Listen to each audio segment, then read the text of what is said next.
people, how you feeling today? Teacher Joan is here to make your English skills better.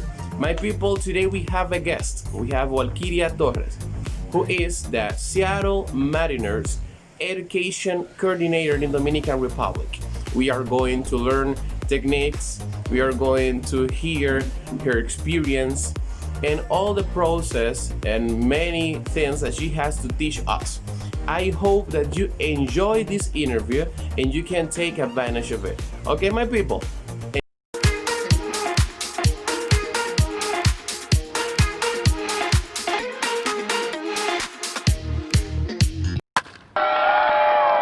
Hi everyone, I hope that all of you will be really okay. And I want you to all understand, enjoy, and apply the knowledge that we are going to be running in this interview. Walkyria, hi, how you doing this afternoon? How are you, Teacher Joan? I'm very good, thank you. Oh, that's really nice. It makes me feel so happy. How have you been today? Good.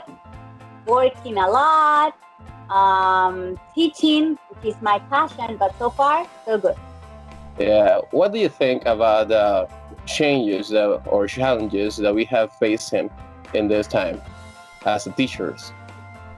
As you said, this has been a huge challenge, not only professionally, but also personally and internationally, worldwide, you can say. Yep. So it has been a challenge, an emotional challenge, a mental challenge as well. So what can I say? This has changed the world and hopefully the way we think and behave as well. So let's hope that everything that is happening is for the best and that we learn from this. Yeah, I strongly agree with you. Well, I have one important question for you.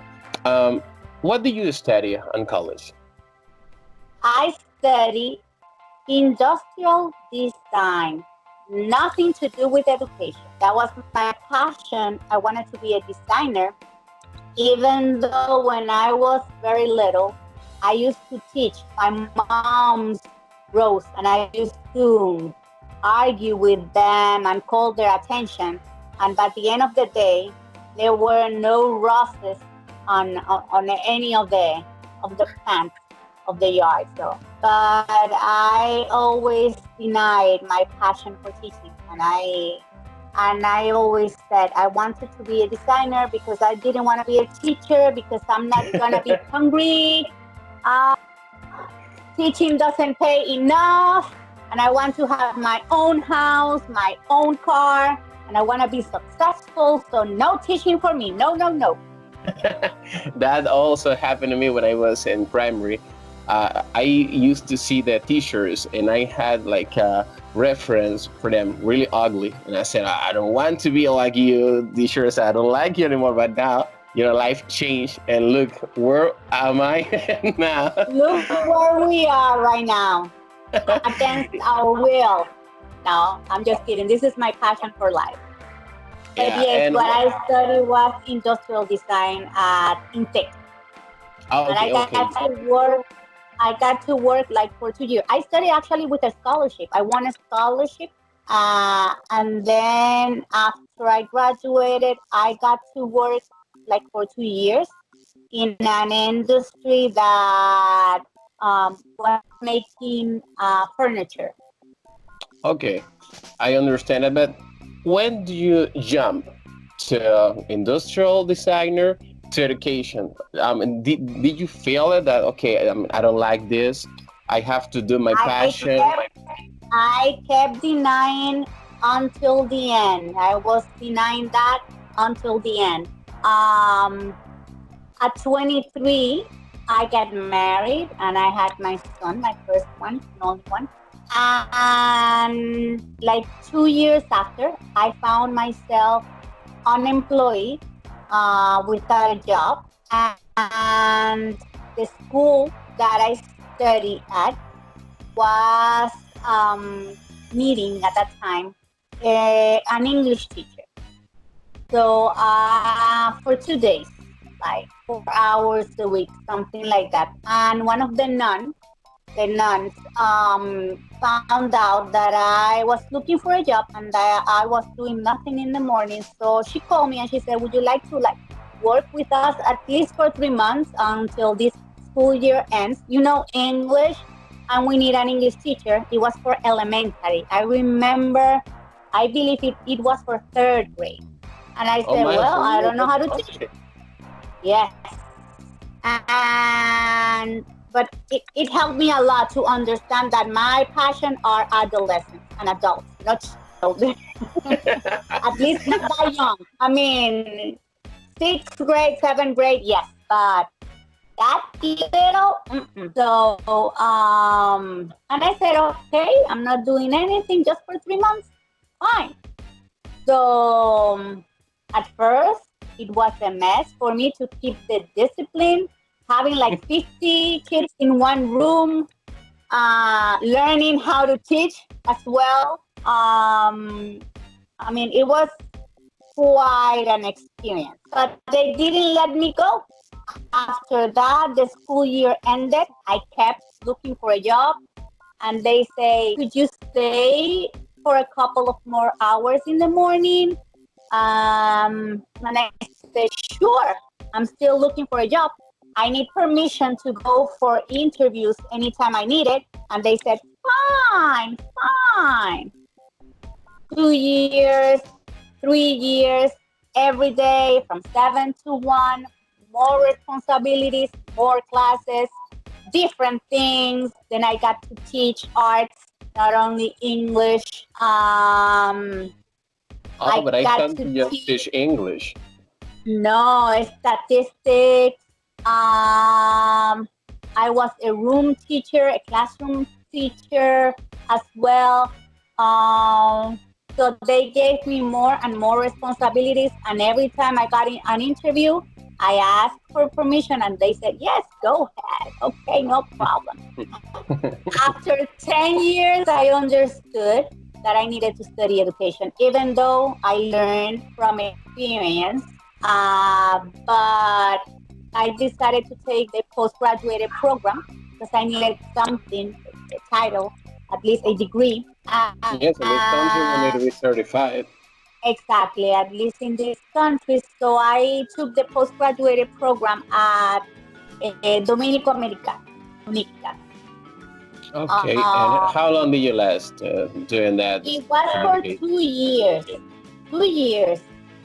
So even though it wasn't a master's degree, but it lasted 2 years. I said, if I'm going to study something, it needs to be in English, not in Spanish, because I need to keep practicing the language. You know, here is very difficult to find, at least at that time, it was very difficult to find someone to be able to talk in English. And if you don't practice, you lose vocabulary, you lose knowledge. So yes, because English is like when you go to the gym, you keep in practice and you get stronger, I mean, the muscle. But if you stop doing exercises, I mean, you're dead already. And that is one of the things that I like of Dominican Americano, because all the classes are in English and you keep in touch with language every single day you go there. Okay, Walky, I have another question for you. In your process of learning English, can you tell us a little bit about this? How was this process? Yes. You know, in high school at that time, we had only like maybe 2 hours per week of English, and it was very irregular. So my dad and my mom, they kept us practicing English by having a tutor come into our houses and teaching us. Or I also studied at the Dominican Americano for a couple of years. In my house, it was mandatory to travel every single year and spend the whole summer in the States. Thank God, my dad had the resources and we had families in the States as well. So at first, that was the way. But you know, it was only like vocabulary and a lot of English through TV, because at that time, cable was in English. All the programs were in English. Then, when I graduated from high school, my dad said, okay, you need to practice English more.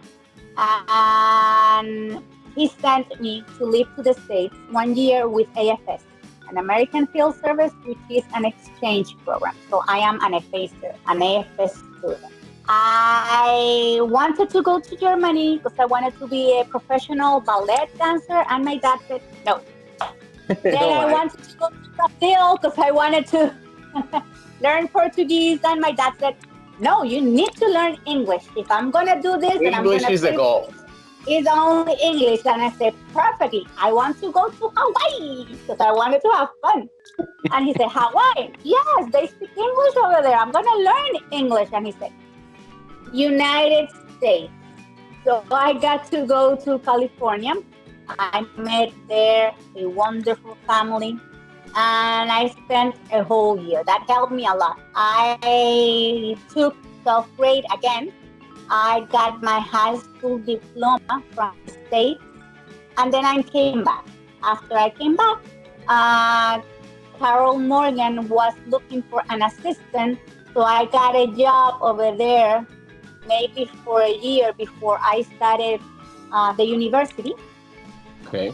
And then I had to stop working over there. So at that time, I just kept traveling, practicing my English through conversations and teaching, basically.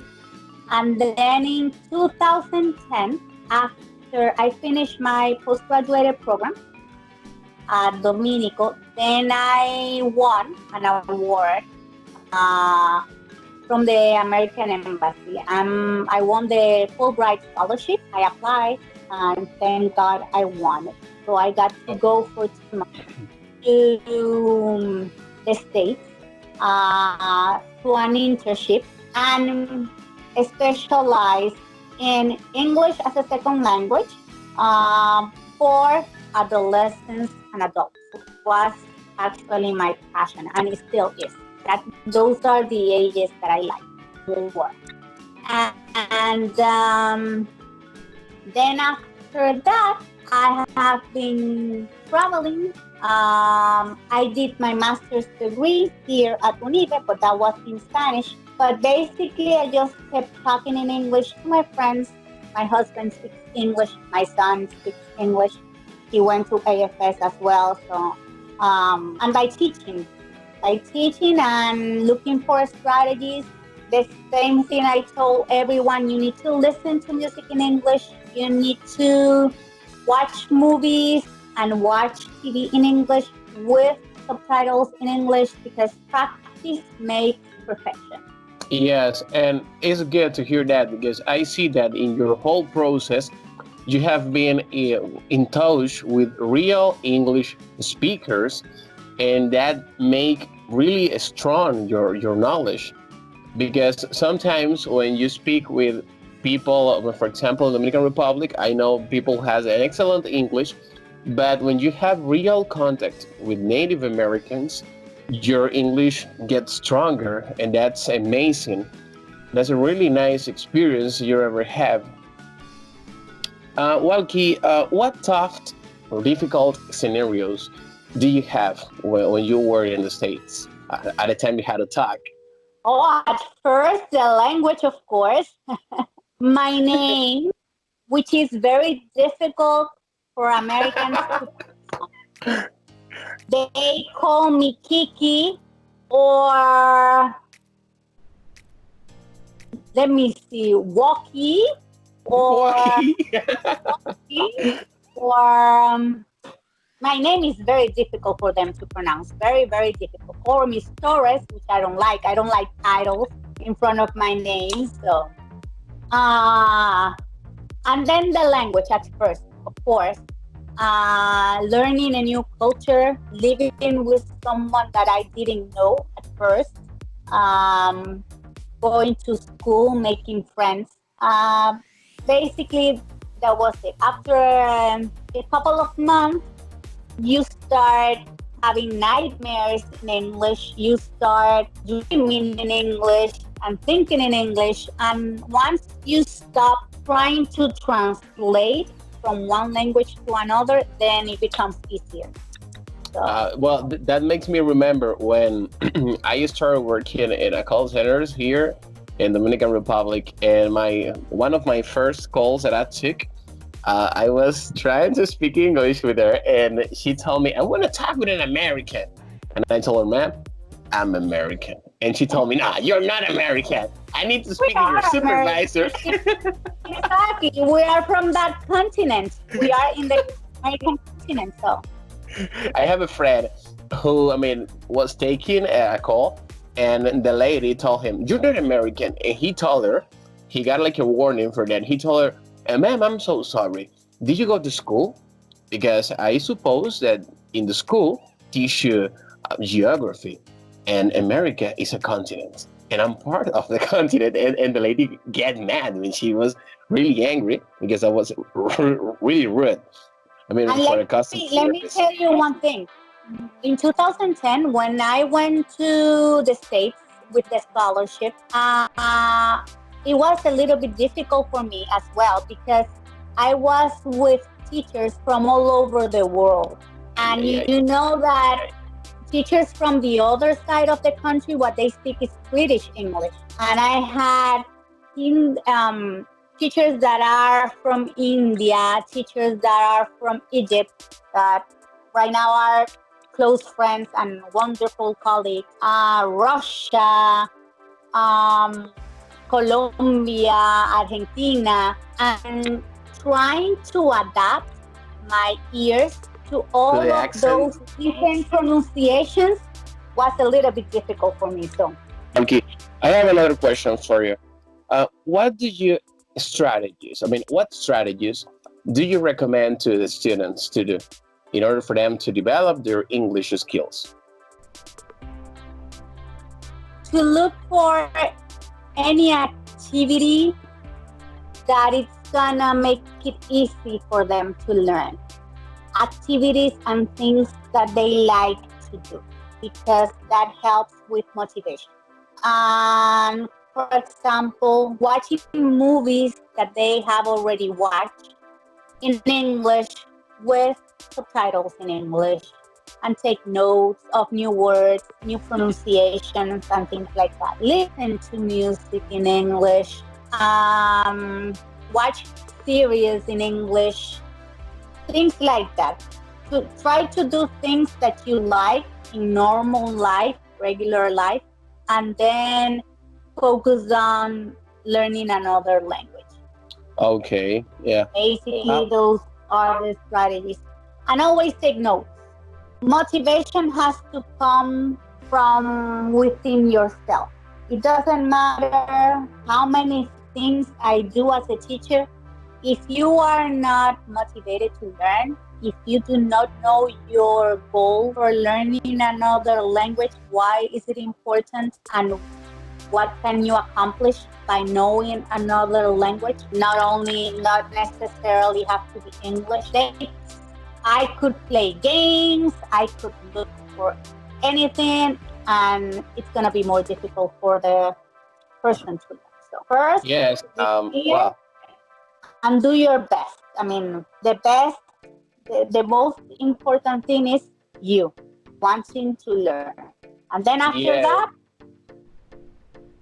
I used to have a teacher that he told me, well, if you set up your path, if you understand what is your goal, the language learning is going to be easier because you'll be self-motivated, and sometimes you will feel like, okay, I don't want to practice, I don't want to read, I don't want to go beyond. But if you have your mind already set, you know where you're going to, and you'll be always given the extra mile that is really important when we are learning English.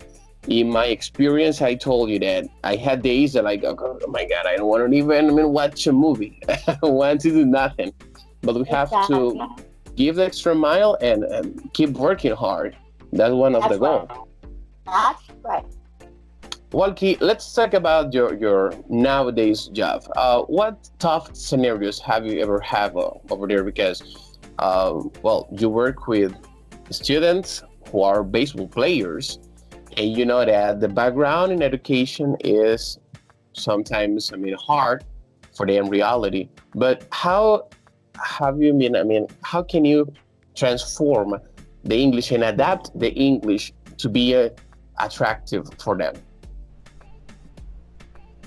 Um, First things first. Before being an English teacher, I'm an educator. So when you study education, you study pedagogy and a little bit of psychology and strategies and things like that. So English is basically the subject that I focus on because it's my specialty, but I teach. So first of all, what I had to do is focus on their needs, learn about that field, how was education in baseball, because before I got to work with them, I didn't know. I mean, I knew I was a liceísta. I knew I liked the color, the blue, and that I love baseball, but because I want always the Licey to win against Aguiluchos. But I didn't know that that other world existed. So my passion increased when I saw the need in that field. The those players are eager to learn not only English because there I'm in charge of their entire education, high school education, emotional education, mental education, English, of course, because they need to learn English for when they travel. So I see the education as a whole. So it's an education for life. And I had to work with strategies that could apply to them with the resources that I had there, which were nothing. With players that were starting maybe to read, write, even though they've been playing baseball their whole life and they were 18, 17 years old. So to learn the environment and their needs and what I had and what changes had to be made, that was a huge challenge for me. So, and then Yeah. seeing what had been done before, what needed to be done, what the teams were doing by that time, MLB requirements. So it's a new world for me. It's, it I was mean, like the requirements of MLB. How do you describe them? Are high due to the English, or they're like a basic standards? How are the high requirements?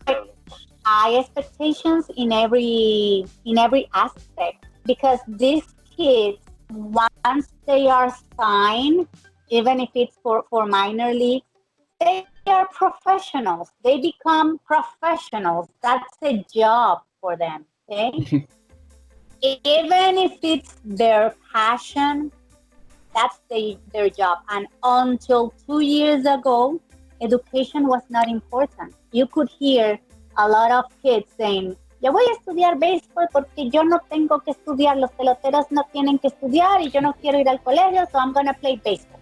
And Yes. that has been over for years. So that change came first from MLB and from all the teams that saw the need of having professional baseball players educated that needed to behave well, not only in front of camera, but everywhere, outside the field, in the field, and everything. So the expectations are always very high, not only in knowing how to talk or learning a concept. It goes beyond that. It's education as a person, as a well-being, as to manage your emotions. So expectations, all you can get. Okay, I understand now. Well, Walkie, in this YouTube channel, we try to give a message to the people how to succeed in life, because you know that each one of us has different goals in life. Your goals are not my goals. Okay, I was explaining that in a previous video. And personally, what do you think that is the key success in life? What is the success of the key in life personally, based on your The opinion? key to success is whatever you do it with passion, do what you love, and do it with love, and always do the best you can do in anything, and be the best you can be in anything in life without Ex- being yourself. And do you have some motivation words for those English learner that have started the My path so far? Yes, never give up on your dreams. I know that's a cliche, but that's one. And also, my favorite quote that keeps me reminding myself, and I tell this to every person: never stop learning because life never stops teaching. That's an excellent quote and applicable for all scenarios that we have to face in life. Yes, That's correct. That's I correct. strongly agree with you on that. Well, Walkie, this has been our interview, today's interview. I'm really happy to be having this encounter to you and all the things that I have learned from you because, well, I used to be one of your workmate, but now. My colleagues, man. And I'm very proud of everything that you have accomplished. And I'm very proud to be part of your interview and your channel. And I wish you all the best. And whatever I can do to help, you can count on me. So Thank you, thank you. I mean, I really my appreciate it. pleasure. My pleasure. Yeah, okay, Walkie, so this has been our opportunity. Okay, so take care and bye bye. Bye bye. Thank you. Mi gente, gracias por ver este video. Así que no olviden suscribirse a mi canal y en los comentarios dejar tu opinión acerca de este video. Así que mi people, take care and bye bye.